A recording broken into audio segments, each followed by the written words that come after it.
Aaron knelt on the cedar floor as temple bells trembled through the dawn air. Master Thomas said, "A dear student has strayed from the way." The word struck like winter rain. Aaron felt breath tangle in his chest and pride splinter. Lucas smirked near the doorway, and the smirk burned. Maya offered a glance that held sorrow and quiet strength. Clara watched without a word, her stillness like a lake at night. Aaron searched the tatami for answers that would not come. Master Thomas said, "Clarity arrives when grasping ends." The line folded into silence that felt endless. Aaron wanted a rule to hold, a ladder to climb. Elias drifted past the paper screens and left a whisper, "Lose the path to meet it." Aaron closed his eyes and found a storm of memories. A face named Grace flickered at the edge of his mind. Master Thomas said, "Listen beneath the noise." The bells faded, and the room became a question. The courtyard opened to pale sky and damp stones, and Aaron moved as if the air were heavier than before. Lucas said, "Truth lands hardest on those who chase it." The jab found a soft place. Maya walked beside him and kept silence like a promise. Master Thomas waited by a maple that bled early red. He said, "Attend to the breath and watch what reaches for it." Aaron wanted an answer that would end the ache. Clara stood near the basin and let water speak in circles. Elias leaned on the gate and watched clouds loosen from the ridge. Aaron pressed palms together and felt the mind surge for footholds. Master Thomas said, "Let the mind climb, then notice the ladder." The wind scattered a few red leaves. Aaron bowed and tasted the salt of his fear. In the meditation hall, cushions lined the floor like quiet islands, and the bell waited with patient metal. Aaron sat and watched his breath stumble. Master Thomas said, "Count to 10 and lose count kindly." The kindness felt like a challenge. Lucas lingered at the threshold and shook his head. Maya adjusted Aaron's posture with a light touch. Clara settled nearby and dissolved into stillness. The bell spoke a single clear note, and time loosened. Aaron chased the rhythm, then the rhythm fled. He saw Grace in a rainy doorway and blinked hard. Elias said, "Let the ghost finish its sentence." Aaron let the memory speak until it ran out of weather. Noon heat pressed the gravel garden into silence, and raked lines shone like river maps. Master Thomas said, "This garden moves when your mind stops pushing." Lucas laughed and called it pretty sand. Aaron felt anger lick at his ribs. Maya said, "Beauty is work that forgot it was working."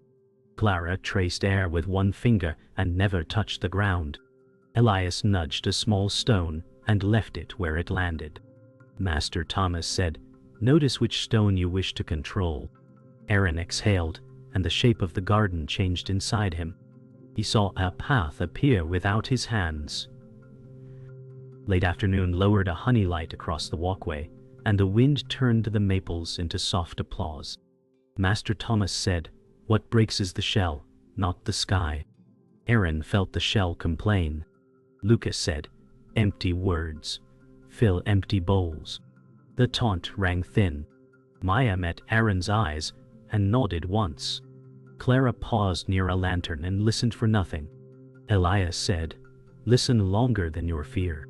The bell rang for evening practice, and the sound walked the roofs. Aaron bowed and let the sound pass through him. He felt something small unclench and did not chase it. Aaron sat cross-legged before the altar as the morning sun pressed through paper screens. His breath caught between chest and throat. Master Thomas said, "Follow it until it disappears." The words fell heavy. Lucas leaned against the pillar and muttered, "Chasing nothing leaves you with nothing." The jab pierced Aaron's balance. Maya placed a hand on his shoulder and whispered, "Even struggle is practice." Clara settled nearby, unmoving, as if the silence had chosen her. Aaron tried counting, but the numbers tangled in his head. Shadows of grace flickered behind closed lids, stirring guilt. Elias appeared briefly, saying, "Do not fight ghosts. Let them pass." Aaron exhaled, but the ache stayed. His heart pounded against stillness, desperate for an escape. Master Thomas said, "Sit until the storm runs out of sky." Aaron lowered his eyes, trembling with doubt. The garden pond mirrored the gray sky as Aaron walked beside Maya. He said, "Every breath feels empty." Maya replied, "The spaces where meaning lives." Her calm voice unsettled him. Lucas tossed a pebble into the water and laughed. "Meaning is just noise we dress up." Aaron clenched his fists. Clara knelt near the bank, trailing her finger in the water. Master Thomas said, "Ripples vanish when they stop being watched." The phrase deepened Aaron's unrest. Elias leaned on a tree and said, "Water holds truth without asking for it." Aaron stared at the ripples until his reflection blurred. The silence between them pressed heavier than words. Maya whispered, "Do not fear the hollow." Aaron swallowed, but the hollow inside only grew louder. That night Aaron lay awake, the futon thin between him and restless thoughts. Shadows crawled across the walls. Grace appeared in his memory, her face wet with rain and regret. Aaron whispered, "I left you behind." His voice broke. Lucas's mocking words echoed in his skull, loud and unshakable. Master Thomas' teachings repeated like riddles without answers. Maya's gentle smile flickered, but it did not settle the storm. Clara's silence pressed harder, like judgment. Elias's words, "Let the ghost finish," returned. Grace's shadow leaned closer, eyes filled with unspoken blame. Aaron covered his ears, but the silence roared louder. He rolled onto his side, heart racing. The night felt endless, as if no dawn would come. The past wrapped him tight. At sunrise, Aaron stood before Master Thomas, his voice cracking. "I cannot find peace." Master Thomas closed his eyes and said, "Peace is not found, it is noticed." The words landed like stones. Aaron's hands shook. Lucas crossed his arms and smirked. So much wisdom, so little result. Maya frowned at Lucas but said nothing. Clara bowed gently, her stillness a shield. Elias walked by and muttered, "Notice what resists." Aaron wanted to scream but only whispered, "Why am I failing?" Master Thomas opened his eyes slowly and said, "Because you wish to succeed." Aaron lowered his head, crushed beneath paradox. The silence after felt sharper than any reprimand. The market path wound below the temple, and Elias walked beside Aaron for a while. Elias said, "The cage is made of thoughts, not bars." Aaron looked at the crowd and muttered, "I feel trapped." Lucas bargained with vendors, his laughter sharp and careless. Maya carried herbs quietly, a steady presence. Clara watched the movement of people without judgment. Master Thomas lingered at a distance, watching Aaron struggle without stepping in. Grace's memory brushed Aaron again, leaving a bitter chill. Elias whispered, "You will never outrun your shadow." Aaron stopped, shoulders slumping, and admitted, "I am afraid of myself." The noise of the crowd blurred into silence. Master Thomas gathered the group in the quiet hall, as wind pressed softly at the screens. He said, "Sit through the night without counting, and do not move." The demand cracked through Aaron's chest like dry wood. Lucas said, endurance masquerading as wisdom again.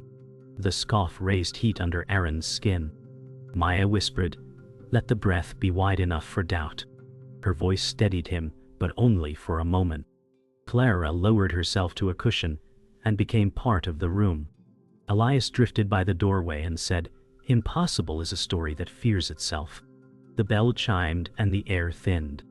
Aaron knelt, spine tall, legs already whispering of pain. Master Thomas said, "Meet the ache and bow to it." The hush that followed felt like a cliff without rails. Hours bled into darkness, and the bell's memory hovered like frost on glass. Aaron's knees burned, and a tremor rose through his back. He wanted to shift, then swallowed the urge and waited. Lucas said, "Heroics look silly when no one watches." The words floated like smoke, bitter in the throat. Maya breathed slowly beside him and lent a rhythm he could borrow. Clara did not stir, and her stillness sharpened the room. Master Thomas said, when pain calls itself truth, ask who is speaking.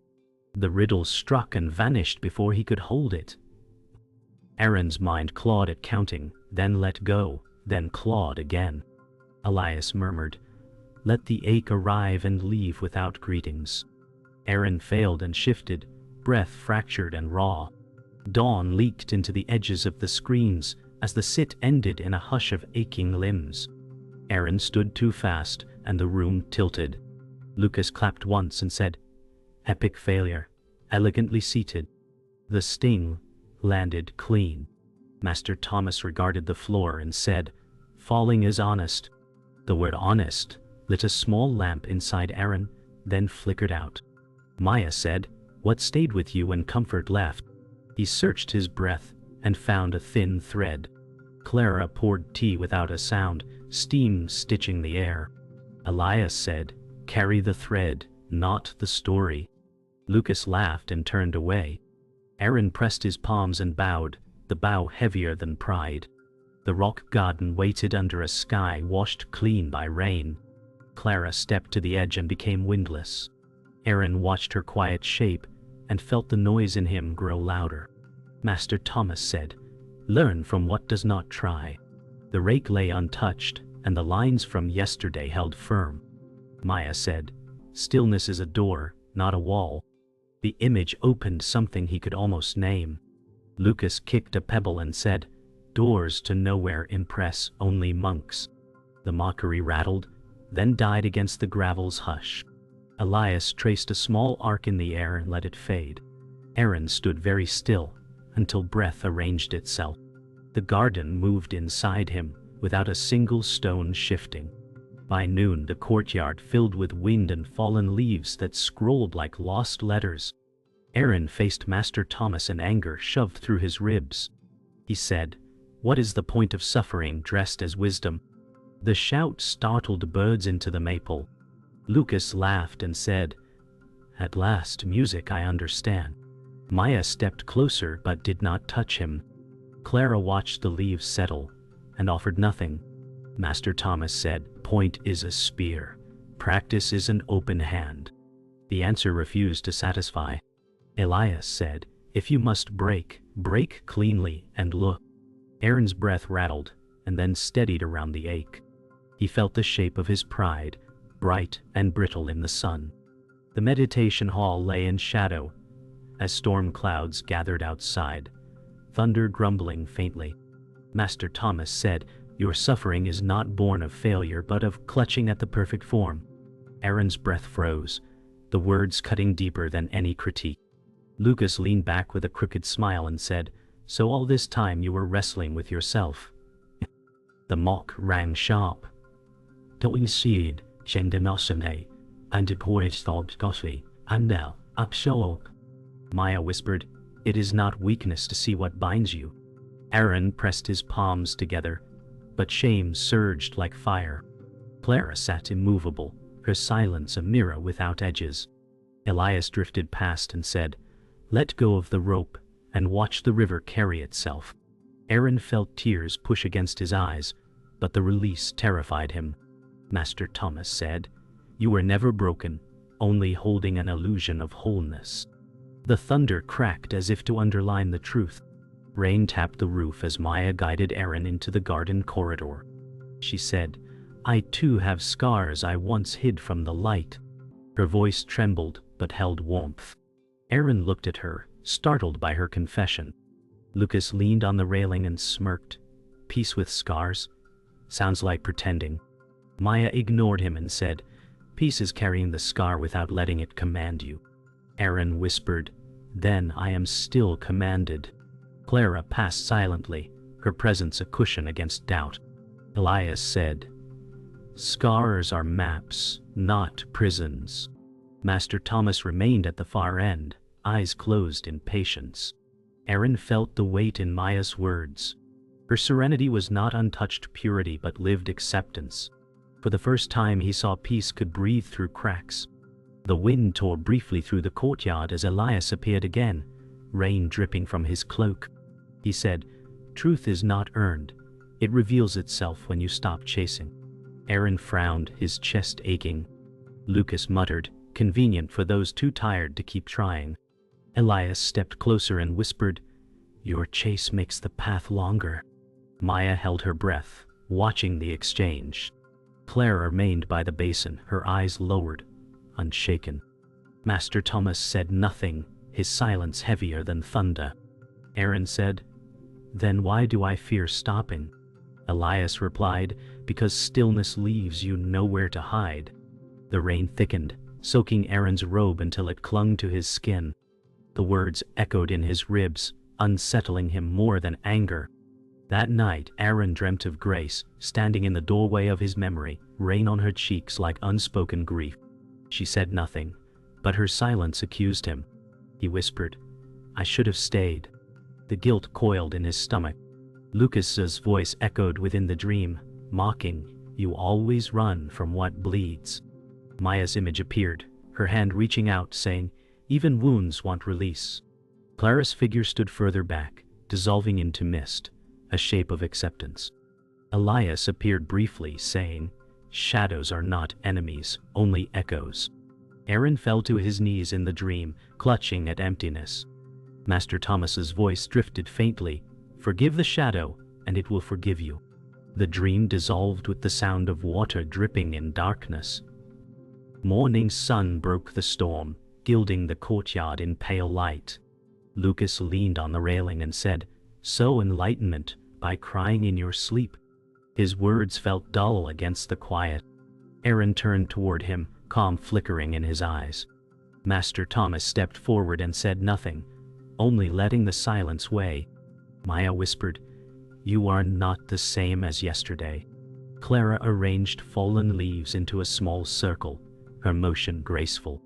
Elias said, "Calmness is not gained but remembered." Aaron finally faced Lucas and said, "I no longer need to win against you." Lucas's smirk faltered. The maple leaves drifted slowly across the stone as Aaron bowed, not from defeat but from clarity. Night gathered in the hall, as if the sky itself had lowered to the floor. The bell hushed, and Aaron felt his breath stumble into fragments. Master Thomas said, "Sit with what burns." The words opened a door to heat. Pain rose from his knees like fire through iron. Lucas said, "Martyrdom looks noble until it limps." The barb scraped his resolve. Maya whispered, "Let the breath hold you when you cannot hold it." He wanted to flee the cushion and run into the rain. Clara became a mountain of quiet, unbothered by storms. Elias said, "If you must fall, fall into the center." The room tilted and steadied again. Aaron's pride thrashed and then sagged. He bowed his head and let the ache be there. The darkness answered with a deeper stillness that did not move. Whoa! The air thinned until each breath felt like glass. Master Thomas stepped closer and did not touch him. He said, "Let go." The phrase was softer than the rain and heavier than stone. Aaron felt something inside, throw ropes at every wall. Lucas said, "Let go of what? Exactly the story or the pain?" The question clung like burrs. Maya's eyes shone with quiet faith. Clara's silence pressed his scattered pieces into one room. Elias said, "Release the gripper, not the world." Aaron searched for the gripper and found a fist made of fear. He opened it a fraction, and heat broke into light. The hall did not change, yet everything shifted. The pain kept talking, but he no longer needed to answer. The moment broke open without warning. Aaron's breath fell through him like a stone into clear water and did not make a ripple. He whispered, "I surrender." The words dissolved before they reached the air. Lucas blinked and looked away, as if noise had lost its job. Master Thomas smiled with his eyes and said nothing. Maya's shoulders softened, and relief touched her mouth. Clara's stillness became a mirror where nothing clung. Elias said, "Notice the world moving without you pushing it." The rain sang on the roof, and the song needed no singer. Aaron felt the ache continue, but it floated like a leaf. He sat inside a quiet that was older than thought and gentle as dawn. The courtyard held a pale sky, and pools of rain that copied the cloud. Clara stood at the basin and looked into water without seeking. Aaron joined her, and the water reflected two shapes that did not argue. Lucas hovered at the steps and found no clever words. Maya said, "Let the reflection be a friend, not a verdict." The phrase settled like a leaf on a pond. Master Thomas watched from the veranda, hands folded, eyes bright. Elias said, "When the wind stops, the lake remembers being whole." Aaron realized the lake had never been broken. The fear loosened its grip and drifted like mist. He bowed to Clara's quiet, learning a language without sound. The bell called the temple to practice as sunlight sifted through the rafters. Aaron felt the note move through bone and space, and stop nowhere. Lucas said, "So this is victory then?" The word sounded smaller than before. Aaron answered, "There is nothing to win." Master Thomas nodded once, the nod lighter than breath. Maya said, "Carry this as lightly as a feather." Clara arranged cushions in a circle that welcomed all weather. Elias said, "Walk without dragging yesterday." Aaron stepped onto the walkway, and the world stepped with him. The ache did not vanish, yet it obeyed no one. He smiled without aim, and let the bell fade into ordinary day. The temple grounds shimmered in the first light of day, dew clinging to every blade of grass. Aaron walked slowly, each step lighter than the last. His breath no longer clawed at him but flowed like clear water. Lucas leaned against the gate and said, "You look like someone who's lost everything." Aaron answered, "I lost nothing that was real." The reply caught Lucas off guard. Maya bowed as he passed, her smile quiet and certain. Clara sat by the stone basin, still as a reflection, her silence confirming his peace. Elias said, "The world moves with you now, not against you." Master Thomas stepped from the shadows and gave no words, only a nod that weighed like a gift. Aaron felt the wind comb his robe, and knew the path was no longer hidden. The garden's gravel lines glowed in amber sun, each stone balanced as if chosen by the sky. Maya walked beside Aaron and said, "Peace no longer runs from you." He replied, "It was always here, I was running from it." Lucas muttered, "Sounds like surrender dressed up as wisdom." Maya looked at him without anger and said, "Then, surrender wisely." Clara traced the rake's pattern with her eyes and breathed deeply. Master Thomas stood at the veranda and closed his eyes, listening without listening. Elias said, "The lines are not raked into gravel but into the mind." Aaron knelt, touched a stone, and smiled. The gravel was no longer a puzzle but a song. The maple grove swayed in a playful wind, leaves flashing red against blue sky. Lucas stood with folded arms, his voice strained.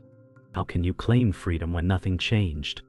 Aaron replied, "Everything changed because nothing had to." The words unsettled him. Maya said, "Peace is not proof but presence." Clara lifted a fallen leaf and placed it gently on the water. Elias said, "The skeptic fights until his mirror cracks." Lucas's smirk faltered as silence held him. Master Thomas said, "You too will see when your laughter grows tired." Aaron looked at Lucas and did not wish to win, only to remain. The veranda stretched into silence as Master Thomas sat with eyes closed, hands folded in his lap. Aaron joined him, waiting for words that never came. The silence grew thick, but it no longer pressed, it embraced. Lucas shifted uncomfortably and muttered, "This is supposed to teach something?" Maya whispered, "It already has." Clara's breath moved like water, unnoticed yet steady. Elias leaned on the pillar and said, "When silence teaches, words become noise." Aaron bowed to the silence itself, the bow lighter than air. Master Thomas opened his eyes only long enough to smile, then closed them again. The shadow returned in a dreamlike haze, rising from the path behind Aaron. Grace appeared again, her eyes full of the sorrow he had carried. He did not turn away. He said, "I forgive you, and I forgive myself." The words fell like seeds into fertile ground. Lucas turned his head, uncomfortable with what he could not mock. Maya's eyes glistened with relief. Clara watched the moment as if she had seen it before. Elias said, "The shadow bows when it is embraced." Master Thomas said, "Now you walk whole." Grace's figure dissolved into light, leaving Aaron unburdened. The courtyard wind scattered the last traces of the past, and Aaron's shoulders lowered into ease. Dawn found the temple breathing with the hills, and Aaron sat where the wind could touch his face. Master Thomas stepped beside him and said, "Walk as the sky walks." The words held no command, only space. Maya brought tea and set it down without sound. Lucas lingered near the gate and looked as if he might speak, then chose quiet. Clara arranged a cushion and made a circle of stillness around them. Elias said, "Let the day arrive without your help." Aaron watched a sparrow lift and vanish into light. He said, "Nothing is missing." The bell drifted over the rooftops and did not end anywhere. The morning opened like a hand that has stopped holding. The path down to the stream was slick with dew, and stones shone like small moons. Lucas walked beside Aaron and said, "I do not understand this piece." Aaron answered, "You do not need to." The reply did not push, and it did not retreat. Maya said, "Let your questions rest long enough to breathe." Clara watched the water fold over itself without struggle. Elias tossed a leaf and said, "See how it rides without bargaining." Master Thomas stood upstream, eyes lowered, hearing more than the current. Lucas tried to smirk and failed. He said, "What if nothing changes for me?" Aaron smiled. "Then walk anyway." The stream kept speaking in the language of ease. The village edge opened to fields of wind-bent grass, and the sky wore a clear, untroubled face. A farmer waved, and Aaron bowed as if to an elder lesson. Maya said, "Carry practice where footprints multiply." Lucas walked among stalls and did not reach for a joke. Clara purchased bread and handed pieces to a child who thanked her twice. Elias said, "Your steps teach louder than your voice." Master Thomas waited by the well and looked at nothing in particular. Aaron breathed with the place until breath and place matched. He said, "Peace walks well on dust." The words made no sound inside him because they were already true. Afternoon settled on the rock garden, and the raked lines held their hush. Master Thomas sat and let the silence speak first. Aaron stood where wind braided his sleeves. Lucas said, "I do not know how to stop fighting." Aaron replied, "Notice the fighter." The line landed and did not move. Maya touched the rake and left no mark. Clara closed her eyes, and the world stayed open. Elias said, "The battle feeds on witnesses. Turn away." Lucas breathed once, long and new. He nodded without ceremony. The garden looked exactly as before and felt wholly changed.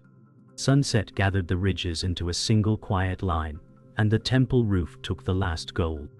Aaron stood on the overlook and listened until sound became space. Maya said, "You will leave footprints here after you leave." He answered, "They will blow away, and that is fine." Lucas stood a little behind, unarmed by the evening. Clara breathed with the pines and offered no word. Elias said, "The road is wide where you stop measuring." Master Thomas stepped beside Aaron and let the silence close. Aaron whispered, "I am not lost, I am here." The wind carried the words until only breath remained.